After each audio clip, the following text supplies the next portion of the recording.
तो नमस्कार साथियों, मैथ क्लास में आप सभी को हार्दिक स्वागत है। तैयारी का मजबूत कीजिए और हमारे साथ जुड़िए। देखिए दोस्तों, सोचने वालों को उतना ही नसीब होती है जितना कोशिश करने वाले छोड़ देते हैं। इसलिए तैयारी का मजबूत कीजिए और जो बहुपद चैप्टर में करा रहा हूँ सीधे के साथ इस क्लास को लीजिए। मैं वादा के साथ कहता हूँ आपको इस चैप्टर में कहीं से दिक्कत होने वाली नहीं है। तो फिर से मैं कहना चाहूँगा कि पिछले क्लास में हमने इन सब बारों की चर्चा किए थे। बहुपद नोट में लिखवाए थे अचर और चर या अचर के बारे में समझाए थे कि मेरे दोस्तों कि एक्स वाई जेड या ए बी सी जितने अल्फ़ाबेट हैं उसको हम लोग बहुपद में चर के रूप में मानते हैं। और मेरे भाई आपको बता दें कि अचर गिनती की जितनी भी संख्याएं हैं जैसे 1 2 3 डॉट और इत्यादि उसको हम लोग अचर मानते हैं। उसके बाद से हम लोग बताए थे बहुपद क्या है। तो मैंने बताया था कि किसी वैसा बीजीय व्यंजन जिसमें एक से अधिक पद हो उसे क्या कहते हैं, बहुपद कहते हैं। उसके बाद से हम लोग बहुपद का ऑपरेशन किए थे। आप लोग देखे होंगे कि बहुपद का अंग्रेजी में हम लोग पोलिनोमियल कहते हैं। पोलिनोमियल मैं बता दूं कि दो गो शब्द से मिलकर बने पोलो प्लस नोमेन, पोलो प्लस पोल। देखिए मेरे भाई, पोलिनोमियल दो गो शब्द से मिलकर बना है। आपको बता दो कि पोलो एक ग्रीक शब्द है जिसका अर्थ होता है, आपको बता दो अधिक, जिसका अर्थ होता है अधिक। ठीक है मेरे भाई, अधिक। और नोमेन एक लैटिन शब्द है जिसका अर्थ होता है नाम या पद। मैं आपको कल भी बताया था। ठीक है मेरे भाई। उसके बाद से मैं बताना चाहूँगा कि इस प्रकार इसका अर्थ निकल कर आता है एक से अधिक पद वाला। तो आपको बता दूं कि एक से अधिक पद वाले को हम क्या कहते हैं, बहुपद। उसके बाद से मैं बताया था कि पद के आधार पर बहुपद के प्रकार। पद के आधार पर तो मैंने बताया था कि एक पदी बहुपद, द्विपदी बहुपद, त्रिपदी बहुपद, चतुर्थपदी बहुपद। तो आपको बता दें कि आपको मालूम होगा कि एक पद वाले को मैंने बताया था एक पदी बहुपद, द्विपद वाले को मैंने बताया था द्विपदी बहुपद, त्रिपद वाले को बताया था त्रिपदी बहुपद और चार पद वाले को मैंने बताया था चतुर्थपदी बहुपद। उसके बाद हम बताए थे कि बहुपद के घात निकालने को मैंने बताया था कि किसी बहुपद के घात निकालने के लिए मैंने कहा था कि किसी चर x में x का उच्चतम घात बहुपद का घात कराते हैं। आपको मैंने बताया था, एग्जाम्पल दिया था कि आपके घर में पापा मम्मी भाई बहन जो भी हो उसमें नियम के अनुसार देखा जाए तो उसमें सबसे जो बड़े होंगे फादर यानी पिता, वही को हम लोग मालिक बनाते हैं। उसी प्रकार इसमें भी है कि सबसे अधिक घात वाले को हम लोग इसमें घात लिखेंगे। आपसे पूछ दे कि 3x³ plus 4x² plus 2x, इसमें अधिकतम घात क्या है? तो आप कहिएगा कि 3 है, तो इसका घात का आंसर क्या होगा, 3। उसके बाद मैं बताया था कि घात के आधार पर बहुपद के प्रकार। तो घात के आधार पर बहुपद के प्रकार बताए थे कि ये घातीय बहुपद जिसको हम लोग रैखिक बहुपद के नाम से जानते हैं, द्विघातीय बहुपद। तो आपको बता दें कि वैसा बहुपद जिसका घात 1 होता है उसे घातीय बहुपद कहते हैं। मैं बता दूं कि सीधा याद रखिएगा, जो सिंगल होता है यानी जिस तरह भी सिंगल हो तो याद रखिएगा कि वैसा बहुपद जिसका घात 1 होता है उसे घातीय बहुपद कहते हैं। और उसके बाद मैं बता दूं कि इसका व्यापक रूप याद रखिएगा कि इसका व्यापक रूप ax + b होता है। उसके बाद से मैं बताया था द्विघात बहुपद। तो इसको भी याद रखिएगा कि वैसा बहुपद जिसका घात 2 होता है, यानी वो सिंगल नहीं अब जोड़ा हो गया है। ठीक है ना। तो वैसा बहुपद जिसका घात 2 होता है उसे द्विघातीय बहुपद कहते हैं। ठीक है। इसका व्यापक रूप होता है ax² + bx + c। तो उसी प्रकार हम बताए थे त्रिघात बहुपद। तो इसमें याद रखिएगा कि वैसा बहुपद जिसका घात 3 होता है उसे त्रिघातीय बहुपद कहते हैं। ठीक है। और इसका व्यापक रूप होता है ax³ + bx² + cx + d। देखिए, तो ये सब हम जितने पढ़ाए हैं ये कल पढ़ा दिए थे। उसके बाद से आज जो बहुत ही मोस्ट इम्पोर्टेंट है उसको आज हम देखेंगे। आपको बता दें कि आज हम लोग पढ़ेंगे कि बहुपद का मानक रूप। इसके बाद से बहुपद का मानक रूप देखिएगा, हेडिंग डालिएगा बहुपद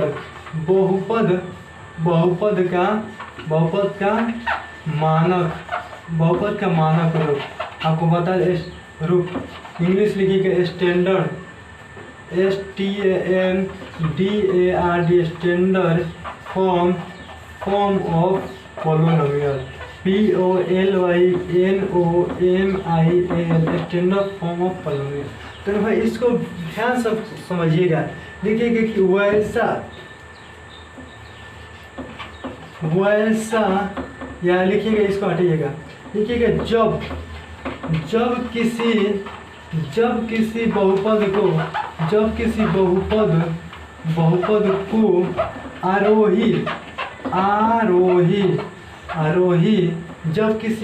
को आरोही या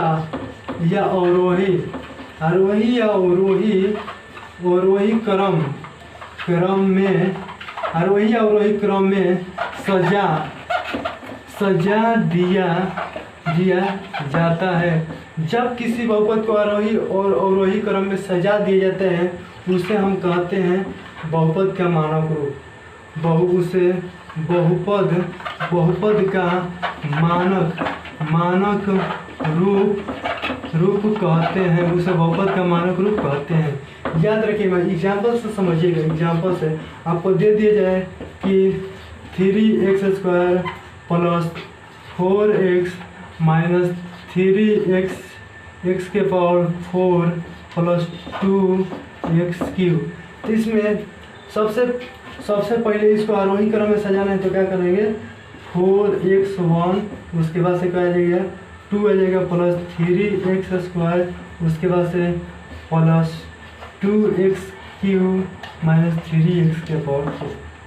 फिर से समझिएगा मेरे भाई कि बहुपद का मानक रूप कर रहा है कि वैसा बहुपद जब किसी बहुपद को आरोही या अवरोही क्रम में सजा दिया जाता है तो उसे बहुपद का मानक रूप कहते हैं। देखिएगा 3x² प्लस 4x के पावर 1 माइनस 3x के पावर 4 प्लस 2x³।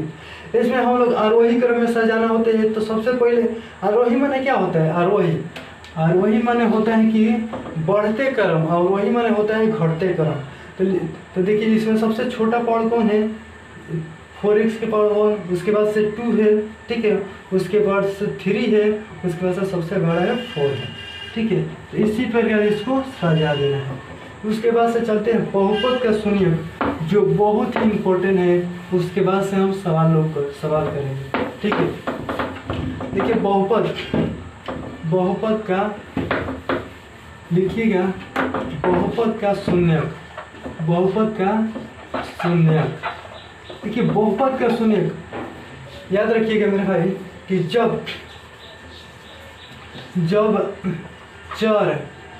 चर x को हम बहुपद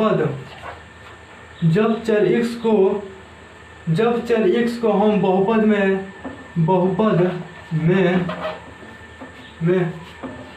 रखते हैं, जब चर x को हम बहुपद में रखते हैं और उसका मान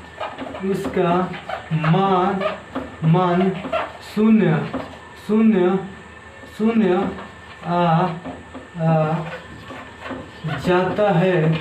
आ जाता है उसे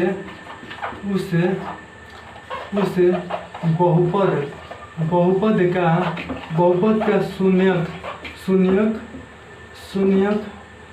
कहते हैं। इसे बहुपद का शून्यक कहते हैं।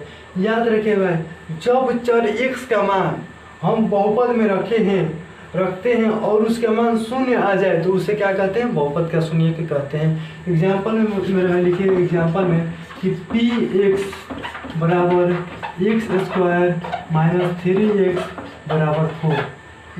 x बराबर हम चर के मान यदि 1 रखें तो चर के मान 1 रखेंगे तो 1² माइनस 1 रखें, यहाँ पे प्लस 4। तो 1 रखें माइनस 1 रखिए तो 3 माइनस 1 हो जाएगा माइनस 4, ठीक है। तो 1 माइनस आपका हो जाएगा, यहाँ पे गुणा होगा तो ये हो जाएगा 3 माइनस 4, तो यहाँ 4 माइनस 4 बराबर 0। तो देखिए मेरे भाई, जब चर x को हम बहुपद में रखते हैं और उसका मान यदि शून्य आ जाए, जैसे x square minus 3x minus 4 और x बराबर हम लिखेंगे -1, इसको रखेंगे 1 स्क्वायर माइनस 3 गुणे -1 माइनस 4। इसके बाद से जब हल करेंगे तो इसका मान शून्य आ जाए तो इसी को हम बहुपद का शून्य कहते हैं। देखिए अब चलते हैं मेरे भाई सवाल पर। और मैं जो सवाल बताने जा रहा हूँ इसको ध्यान से देखिएगा। इसके बाद से आप प्रश्नावली 1.1 खुद अपने आप उड़ा दीजिएगा। देखिए ना भाई सवाल ऐसे आता है, किताब में आप किताब खोलिएगा तो सवाल आता है, ये मान लीजिए कि ग्राफ दे दिया है, ग्राफ दे देता है और उसमें बोल देता है कि y बराबर px में कहता है कि px एक बहुपद है। कहता है मेरे भाई कि ग्राफ दे देगा, उसमें कहेगा कि y बराबर px में px एक बहुपद है। तो आपको बता दे कि तो इसमें पूछ देगा कि px का शून्यक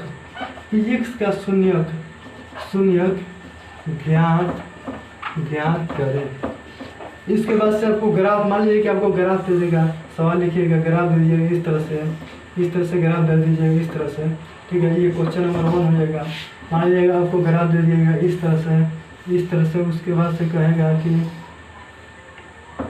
आपको कहेगा इस तरह से ग्राफ दे देगा, इस तरह से आपको कहेगा कि इसका शून्य ज्ञात कीजिए। आपको इस तरह से ग्राफ दे देगा, इस तरह से ग्राफ दे देगा, आपको कहेगा कि शून्य ज्ञात कीजिए, ठीक है। तो इसमें हम देखेंगे कि px का y हो जाएगा y डैश x डैश। इसमें लिखेगा y डैश x डैश, ठीक है। इसमें y डैश x डैश। देखिए मेरे भाई अब कहता है कि px का पूछ रहा है, तो हम लिखे x का है, ये वाला लाइन है, ये ले कि px का शून्य ज्ञात कीजिए।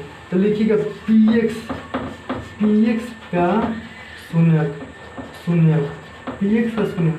तो देखिए x पर जो बार लाइन पर छेद करे वो इसका शून्यक होगा। देखिए मेरे भाई यहाँ पे लाइन कितना बार पर छेद कर रहा है, एक बार पर छेद कर रहे थे, इसका आंसर क्या हो जाएगा, एक। शून्यकी की संख्या एक है। इसमें मेरे भाई 2 नंबर सवाल में देखिएगा, इसमें पूछ रहा है कि शून्यक ज्ञात करें, px का शून्यक px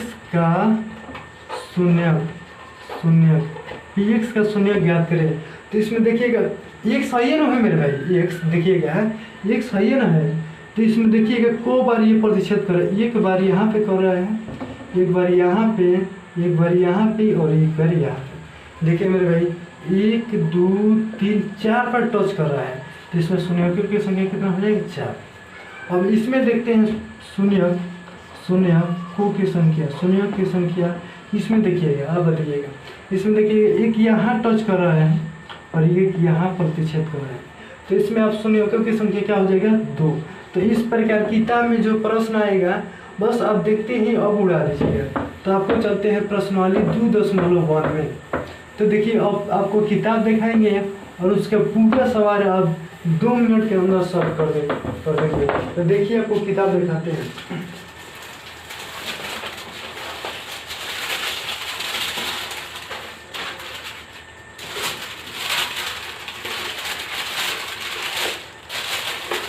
देखिए मेरे भाई ये है आपकी प्रश्नावली 2.1। ये आपके ग्राफ दिया गया है, इसी को बनाना है, ठीक है। तो आपको बता देखिए इसमें दे दिया गया कि बहुपद px के लिए, बहुपद px के लिए ग्राफ दे दिया है। लिखा है कि y बराबर px का ग्राफ, y बराबर px का ग्राफ नीचे दिया गया है, ठीक है। इसमें कह रहा है कि px के शून्यकों की संख्या ज्ञात कीजिए। कह रहा है कि px के शून्यकों की संख्या, शून्यकों की संख्या ज्ञात करें। शून्यकों की संख्या ज्ञात करें मेरे भाई। तो पहला सवाल लिखिएगा, पहला सवाल दिया है, देखिएगा पहला सवाल इस तरह से दिया है, इस तरह से वाई हो जाएगा वाई डैश एक्स हो जाएगा एक्स डैश। पहला सवाल इस तरह से दे दिया है, ठीक है। और दूसरा सवाल आपको बता दें कि इस तरह से दिया है। दूसरा सवाल आपको किताब खोलिएगा, दूसरा सवाल आपको इस तरह से दे दिएगा है, वाई हो जाएगा वाई डैश एक्स हो जाएगा एक्स डैश हो जाएगा, ठीक है। आपको तीसरा सवाल बता दें, तीसरा सवाल आपको बता दें कि इस तरह से दे दिया गया है, इस तरह से वाई हो जाएगा वाई डैश एक्स हो जाएगा एक्स डैश हो जाएगा, ठीक है ना। और ओरिजिन हो जाएगा ओरिजिन हो जाएगा। तो मेरा देखिएगा इसको इस तरह से दिया है, इसको इस तरह से दिया है। और आपको बता दूं कि इसको क्या किया है, इसको यहाँ से लेके है इस तरह से दिया है, ठीक है ना। और आपको बता दें कि पहले तीनों कर है। तो मेरे भाई आप बताइएगा कि इसमें px के शून्यकों की संख्या, px के शून्यक की संख्या, px के शून्य की संख्या बराबर पूछा है। तो आपको देखिएगा px तो x है ही ना मेरे भाई, है लेना। तो इसमें देखिएगा कितना बार प्रच्छेद किया है, लाइन एक बार प्रच्छेद किया है। तो इसमें क्या लिखिएगा px की संख्या 0, ताकि इस लाइन पर एक भी बार इस ये रेखा ने प्रच्छेद नहीं किया है, ठीक है। इसमें आपको पूछ दे कि शून्य की संख्या 2 हो जाएगा या 3। इसमें आपको पूछ देगा कि शून्य की संख्या तो आप बताइएगा कि देखिए इसको देखना है कितना बार प्रच्छेद किया है, तो एक बार। तो शून्य की संख्या कितना बार हो जाएगा, एक बार, ठीक है मेरे भाई। इसमें आइए, इसमें हम लोग देखते हैं कि px में शून्यकों की संख्या। तो हमको कौन ये वाला लाइन देखें, ये लाइन पर जितना बार प्रच्छेद करें उसी को लिखना है। देखिए एक बार प्रच्छेद यहाँ किया है, एक बार यहाँ और एक बार यहाँ, 3 बार यानी प्रच्छेद किया है। तो इसमें 1 2 3 शून्यकों की संख्या कितना हो जाएगा 3। तो 3 को सवाल हो गया। उसके बाद मेरे भाई और 3 सवाल है, इसको करते हैं। 3 सवाल उसके बाद से आपका ये चैप्टर 2 दशमलव खत्म हो जाएगा। देखिए उसके बाद से 4 नंबर जो सवाल दिया है, 4 नंबर आपको बता दें कि 4 नंबर ऐसे दिया है वाई डैश एक्स डैश, ठीक है मेरे भाई। उसके बाद से यहाँ पे वाई डैश, ठीक है ना, एक्स डैश, ठीक है मेरे भाई। और लास्ट सवाल दिया है, लास्ट सवाल मैं कहाँ लिखी हूँ, लास्ट सवाल यहाँ पे दिया है, लास्ट सवाल वाई डैश एक्स डैश, ठीक है मेरे भाई। तो यहाँ पे इस तरह से दिया है, और यहाँ पे इस तरह से दे दिया है। और यहाँ पे आपको बता दें कि यहाँ से इस तरह से दे दिया है मेरे भाई। इसे कह रहा है कि px के शून्यकों की संख्या ज्ञात करें, px के शून्य। तो मेरे भाई x है ना, तो x पर देखेंगे कि कितने बार काटा है। तो देखिएगा यहाँ पे एक काटा है, यहाँ पे एक काटा है, तो शून्य की संख्या कितना लिखेंगे 2। यहाँ पे लिखेंगे px के शून्यकों की संख्या। तो इसमें x वाला देखेंगे, यहाँ पे एक बार काटा है, यहाँ पे एक बार काटा है, यहाँ पे एक बार, यहाँ पे एक बार। तो 1 2 3 4, तो शून्य की संख्या कितना है 4, ठीक है। यहाँ देखिए मेरे भाई, यहाँ पे px में शून्यों की संख्या यहाँ देखिएगा, एक बार यहाँ कटा है, एक बार यहाँ कटा है और एक बार यहाँ। तो इसमें भी शून्यों की संख्या कितना हो जाएगा 3। तो मेरे भाई ये थे आपके प्रश्नावली 2.1। तो मेरे भाई मैं आपसे उम्मीद करूँगा कि तैयारी को मजबूत कीजिए और इस वीडियो को शेयर कीजिए। और जो भी पहला क्लास नहीं देखे वो पहला क्लास देखिए। और मैं आपकी उज्जवल भविष्य का कामना करता हूँ। अब हंसते रहिए, मुस्कुराते रहिए, तैयारी को मजबूत कीजिए। और मैं आपकी उज्जवल भविष्य का कामना करता हूँ। आपके दिन है दोनों मंगलमय। Thank you.